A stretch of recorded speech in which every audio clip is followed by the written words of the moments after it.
Nazdárek, tady tuž a já ti ukážu, jak si udělat tenhle mega dobrý perník. A ještě k tomu je to hrníčkový recept, takže to je mega jednoduchý. Tak jdem na to. Nejdřív si smícháme všechny sypky ingredience, takže tam dáš 2 hrnky hladké mouky, potom tam jde tenhle vanilkový cukr, aby to hezky provonil tou vanilkou, pak tam dáme kypřící prášek, bez toho by to jinak nešlo, že jo?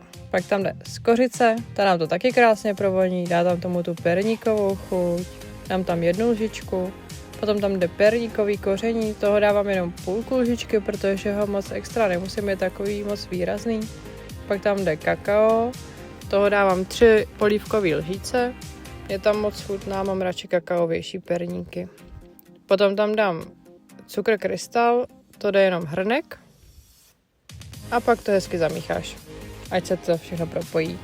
Potom tam dáme všechny tekutý ingredience, takže hrnek mlíka, pak olej, toho dávám 3/4 hrnku, potom 1 vajíčko, dáme tam marmošku, to je úplně jedno jakou, já mám ráda tady tu jahodovou, takže dávám 2 polívkové lžíce a hezky to zamícháme teda. Pak tady hážu ty jablíčka a ty si voloupu a nastruhám na hrubo, takhle je tam hodím a hezky zamíchám. Ty jablka si myslím, že tam hrajou tu největší roli v tom, aby ten perník byl hezky nadýchaný a prostě byl nejlepší, že jo.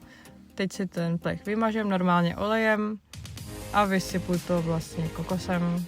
Ten si myslím, že tam dělá taky velkou roli, hezky to provoní. Ten perník je prostě lepší, když je tam hrubá mouka.